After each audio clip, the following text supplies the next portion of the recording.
नवाबों के शहर रामपुर में मौजूद हैं और यहाँ की आइकॉनिक फिगर बेगम नूर बानो हमारे साथ मौजूद हैं। उनसे हम ये जानने की कोशिश करेंगे अगले कुछ मिनटों के दौरान कि नवाबों का शहर तो जाना जाता है, ये पूरा इलाका नवाबों की रियासत रहा है। क्या अब की सियासत पर कितना असर है उस नवाबी कल्चर का, उस नवाबी धाक का।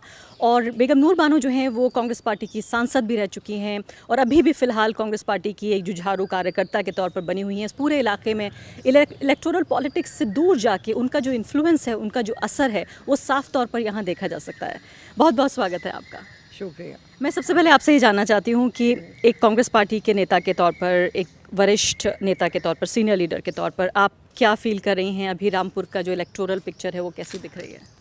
इस वक्त तो हालात काफ़ी फ्लूइड हैं, ज़्यादा वो नहीं है क्योंकि एकदम से ये सीट जो है ये क्योंकि एक मुस्लिम सीट मानी गई है रामपुर शुरू से, जब से रियासत गई है ये रामपुर की, जब से यहाँ से मुसलमान ही जीत के आए हैं और मुस्लिम सीट डिक्लेयर करी गई है। तो इस दफ़ा ज़रा बदलाव हुआ, इस दफ़ा नॉन मुस्लिम एक कांग्रेस से आए हैं और तो इस वजह से एक तो वो रिएक्शन थोड़ा है और दूसरा ये है कि इसमें जो बहुत कम वक्त भी है, तो मैं बाहर जा रही हूँ मिलने के लिए लोगों से कि इसको ठीक कर सकूँ कांग्रेस की। क्या इलेक्शन आपको पोलराइज लग रहा है? क्योंकि आप भी कह रही हैं कि ये ऐसी सीट है जहाँ 50% से ज़्यादा मुसलमान हैं। 56-57% हैं मुसलमान।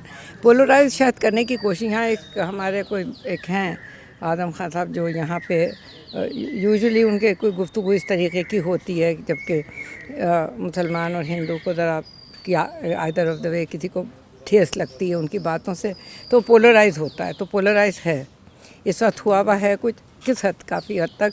अब देखिए हम सब ठीक कर रहे हैं उसको, कितना ठीक हो पाता है। बेगम साहिबा ये बताइए कि आपके नाम से ये शहर, ये पूरा इलाका, ये पूरी रियासत जानी जाती है और आपका नाम जो है वो इतना आइकॉनिक है, न सिर्फ कि उत्तर प्रदेश के लिए बल्कि पूरे हिंदुस्तान में आपको लोग जानते हैं। अभी ये जो नवाबी पूरा कल्चर है, जो एक धाक या छाप हम जिसे कहें, उसका अभी भी सियासत पे कितना असर है? आपको नवाब ख़ानदान से होने की वजह से कितना फ़ायदा मिला सियासत में? देखिए यहाँ पे क्योंकि कल्चर था, तो कल्चर हर तरह से, चाहे हिंदू हो या मुसलमान हो, कल्चर बहुत इम्पैक्ट होता है कल्चर का। आप अच्छी तरह बात करें, मिलें जुलें, अपना समझें, अपना बनाएं, लोगों को बहुत फ़र्क पड़ता है। एक अंदाज़ होता है, एक तरीक़ा है, बातचीत का तरीक़ा है, उससे असर पड़ता है। क्योंकि यहाँ के लोग भी कल्चर उसी की पैदाइश हैं, तो आपस में उनका जो आपस में एक तरह का रिश्ता है, वो रिश्ता बहुत मज़बूत है। यहाँ के लोगों का, चाहे वो गांव के हैं, देहात के हैं, शहर के हैं, और कितने ही चाहे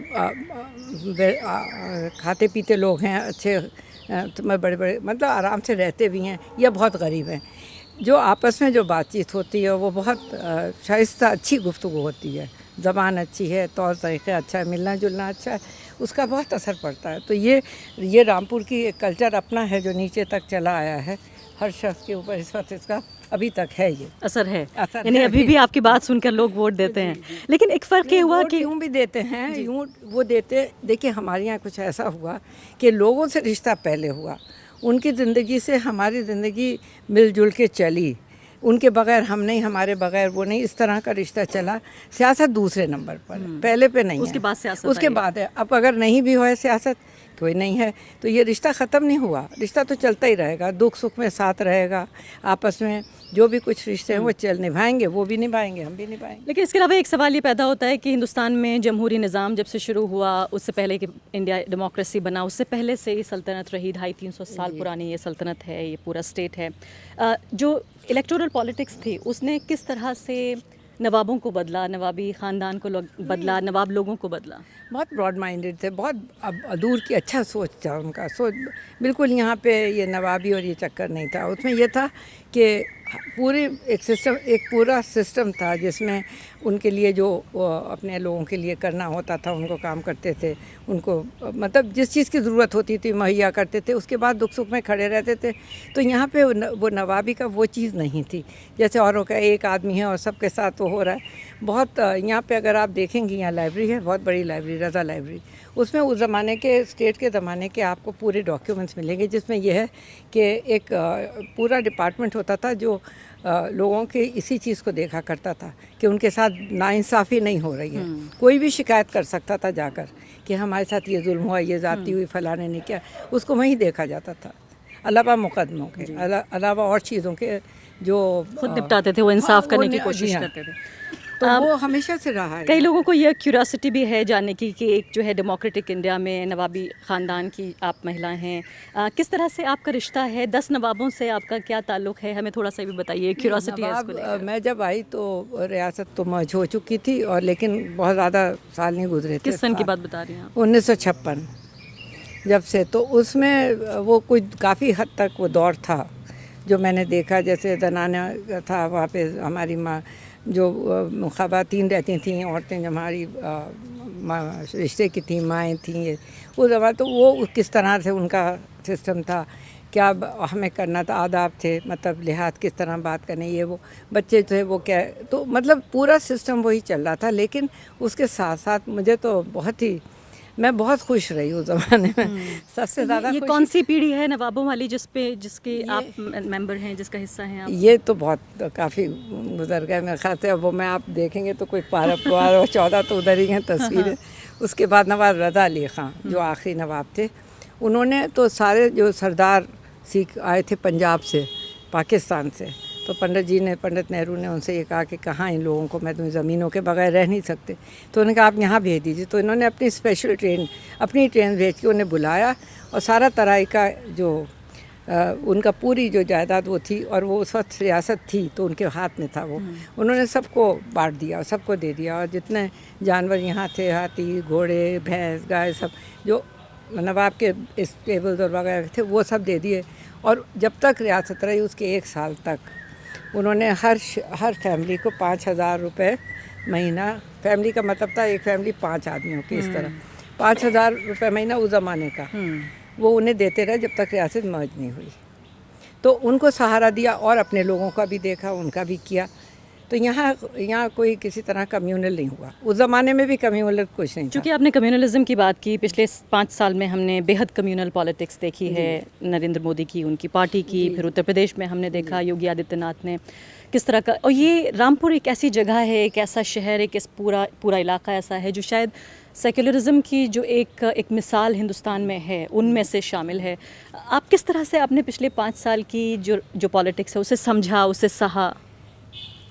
बहुत तकलीफ़ हुई देख के क्या हो रहा है और जगह, लेकिन कोशिश ये करी कि हमारे अपने घर में, हमारे रामपुर में, और इसका असर जो पड़ता है और जगहों पर भी, कि हमारे यहाँ कभी ना हो। तो हिंदू मुसलमान का जो रिश्ता है हमने जोड़े रखा, हर मज़हब का। हमारे यहाँ सब तरह के जो भी लोग रहते हैं हम उन्हें जोड़े रखते हैं। इसका बहुत बड़ा क्रेडिट इसी ख़ानदान के साथ है। अब ये नहीं है कि इस ख़ानदान में सब कोई भी यहाँ पे, और जो शहर के लोग हैं और जो मुसलमान यहाँ हैं और जो हिंदू यहाँ हैं, सब ने ये तय कर लिया कि हमें उसी तरह से चलना है, आपस में एक प्यार मोहब्बत करके जैसे पहले था। तो यहाँ पे अभी तक उतना असर नहीं है। जबकि यहाँ पे लोग कोशिश करते हैं कि झगड़ा हो, आप जैसे आप कह रही हैं कि पोलराइज हो हिंदू मुसलमान, जो होता भी है, लेकिन एक हद के बाद जब समझाया जाता है, जैसे मैं आ जा रही हूँ, अब कह रही हूँ नहीं, मतलब मैं कोशिश कर रही हूँ अब भी कि ये बिल्कुल, क्योंकि मुझे मालूम है कि अगर पोलराइज हुआ तो आने वाले दिनों में फिर कोई मुश्किल होगी, गलत, और हमारे बच्चे बढ़ रहे हैं, अभी क्या ज़रूरत है कि इनकी ज़िंदगी को हम इस मुसीबत में डालें। आपका तजुर्बा क्या बताता है, इस कम्युनल पॉलिटिक्स का क्या जवाब है? आपस में हर आदमी को, अब तो बहुत पढ़े लिखे लोग हो गए, पहले तो ये था कि जाहिल हैं तो जो कहा सुन लिया, लेकिन अब तो पढ़े लिखे लोग हैं, उनकी समझ में आना चाहिए कि ये जो है जब वक्तिया तौर की चीज़ होती है, सियासत आई, उन्होंने शुरू कर दिया, लड़ लिए जगह, उसका मकसद होता है, 2 कम्युनिटीज़, 2 मज़हबों को लड़ाने का मकसद होता है। उन्हें कुछ ना कुछ चीज़ चाहिए होती है, जो ये काम करता है उसको चाहिए होता है, हुकूमत करना ज़्यादातर तो यही होता है। सियासत उसी पे चला रहे हैं लोग। आज की जो सियासत है वो यही है कि अलहदगी करो एक दूसरे का। अब वो क्योंकि रोज़गार नहीं है तो वो देखता है कि किसी के पास ज़मीन है, ये मर जाएगा तो हमें मिल जाएगा। ये उसको उस सिचुएशन, उस मौके पे ला करके इनका रोज़ी रोटी के लिए तरसा दो। उसके बाद ये करोगे तो कुदरती बात है, आदमी इतना फ्रस्ट्रेटेड होगा, इतना परेशान होगा कि कुछ भी करने को तैयार होगा। बहुत बहुत शुक्रिया बेगम नूर बानो साहिबा कि आपने हमसे बातचीत की और ये भी बताया कि आजकल की जो कम्युनल पॉलिटिक्स है उसका जवाब सिर्फ वही है कि जब जो है सियासत बांटने की कोशिश कर रही है, नूर बानो जैसे लोग जो हैं वो लोगों को करीब लाने की कोशिश कर रहे हैं, और यही शायद सांप्रदायिक राजनीति का जवाब भी हो सकता है। द वायर के और वीडियोस देखने के लिए सब्सक्राइब करें और बेल आइकन पर क्लिक करें। स्वतंत्र पत्रकारिता की आर्थिक मदद करने के लिए डिस्क्रिप्शन में दिए गए लिंक पर जाएं और अपनी राशि चुनें।